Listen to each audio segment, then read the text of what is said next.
Des noms rébarbatifs, mais qui ont fait de Bill Gates l'homme le plus riche du monde. Une histoire très édifiante.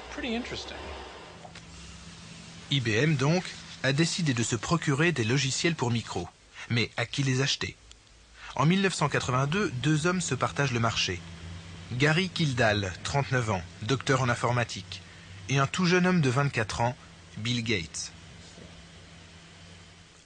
Sa société, Microsoft, n'est encore qu'une petite entreprise.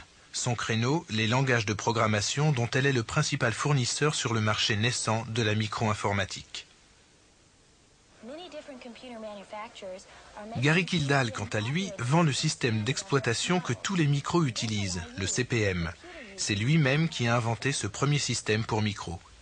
Sa société, baptisée modestement Intergalactic Digital Research, le commercialise sous licence.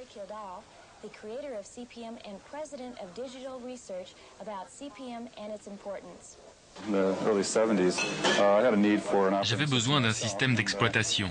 Comme il n'en existait pas, je l'ai écrit moi-même.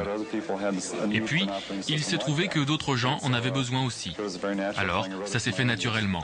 J'ai commencé à le vendre. Dans l'esprit de Gary, les choses étaient parfaitement claires. Bill s'occupait de langage et lui, il s'occupait de système. Il était persuadé que ça ne changerait jamais. Pourtant, les choses vont changer, à cause de la personnalité des deux hommes. Gary était assistant dans mon université. Quand j'allais le voir, on s'installait dans son jacuzzi, on fumait des joints et on discutait de la misère du monde et de technologie. Il adorait les gadgets, tout comme moi. D'ailleurs, je les adore toujours. Faire des affaires ne l'intéressait pas. Il aimait travailler sur des projets qu'il passionnait. Ce n'était pas son genre de se précipiter pour breveter chaque ligne de code du CP/M et d'essayer d'en extraire le moindre dollar. Gary n'était pas un battant. Il évitait les conflits. Il les détestait. Bill, au contraire, n'a jamais reculé devant un conflit. Qui est Bill Gates? Le musée de Microsoft nous propose une rétrospective. Le petit Bill a grandi à Seattle, où son père était un avocat de renom. Une famille bourgeoise et ordinaire. À plus d'un titre, sauf un, chez les Gates, on entretient l'esprit de compétition comme la flamme olympique.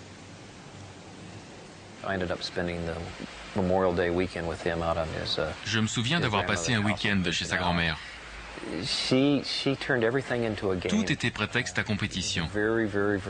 Même les invités devaient participer. Il y avait des enjeux pour tout. Qu'on joue aux cartes, au ballon ou qu'on se baigne. Le gagnant était toujours récompensé et le perdant toujours sanctionné.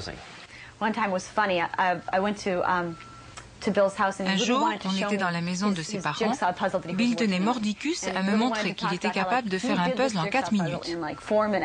Sur la boîte, il était marqué « Si vous êtes un génie, vous ferez ce puzzle en 7 minutes ». Il voulait absolument le défaire et le refaire devant moi. Je lui ai dit « Non, c'est pas la peine, je te crois sur parole ». Bill Gates semble vivre dans un monde à part. Quand il travaille, il ne faut pas lui demander de penser à quoi que ce soit d'autre. La veille d'un salon à New York, notre démo s'est plantée. Bill a travaillé dessus toute la nuit. Le matin, ça ne lui est pas venu à l'esprit de s'arrêter 10 minutes pour aller prendre une douche. Pourtant, il en aurait eu bien besoin ce jour-là.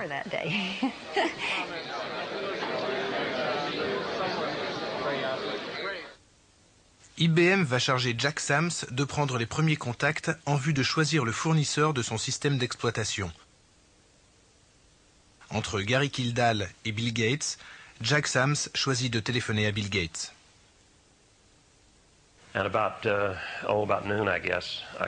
Quand j'ai appelé Bill Gates, j'ai juste dit que je souhaitais venir le voir pour discuter de ses produits. Bill a proposé un rendez-vous la semaine d'après, mais ils ont répondu qu'ils voulaient le voir le lendemain.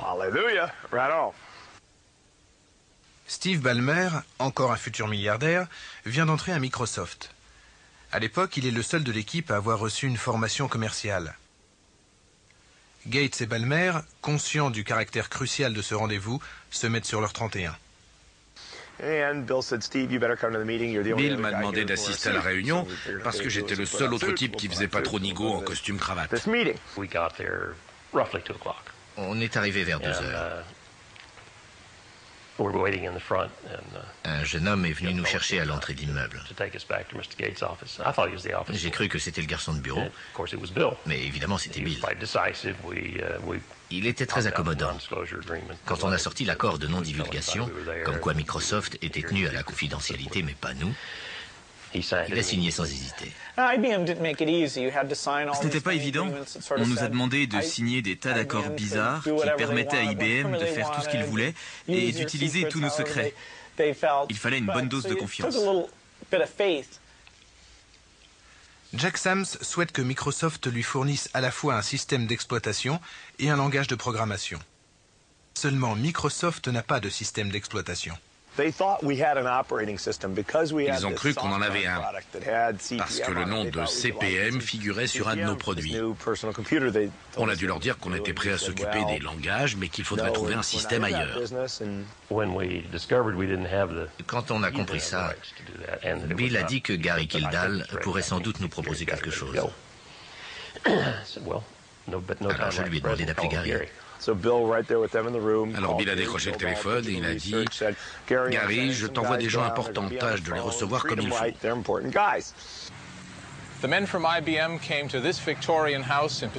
Alors les hommes d'IBM prennent l'avion pour la Californie et se rendent dans cette maison, le siège de Digital Research.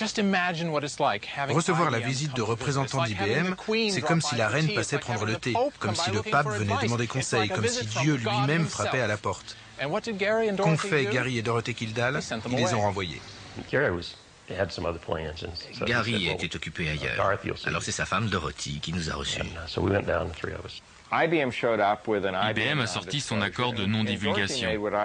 Évidemment, avec du recul, c'est facile de dire que Dorothy a pris une décision idiote. Elle a lu attentivement le contrat, les clauses de confidentialité, etc. Et elle a déclaré « Je ne peux pas signer ça ». Elle a fait son boulot. Elle a appelé un avocat pour examiner cet accord de non-divulgation. Il a littéralement vomi dessus. Bref, tout ça était très désagréable pour les gens d'IBM, qui n'avaient pas l'habitude d'attendre. Avec en plus l'ambiance chaotique qui était toujours celle de cette maison. On a passé toute la journée avec les avocats des uns et des autres à ergoter pour savoir si elles pouvaient commencer à envisager de discuter avec nous. Et on est parti. Digital Research a perdu la partie avant même de l'avoir entamée. Les représentants d'IBM se tournent de nouveau vers Microsoft.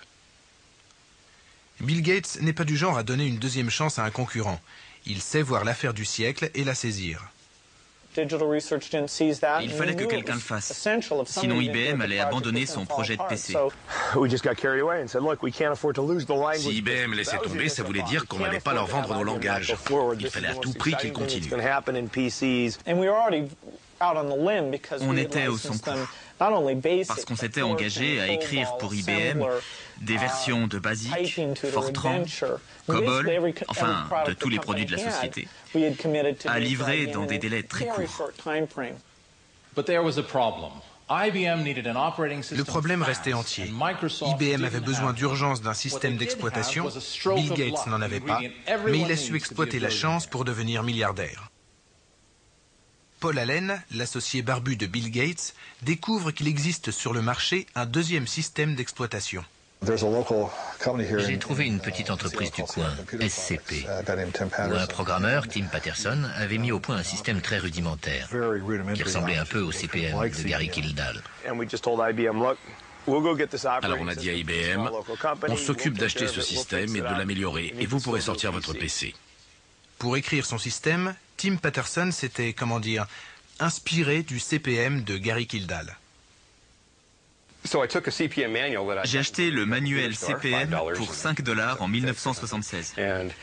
Et je m'en suis servi pour établir l'interface de programmation de mon système d'exploitation.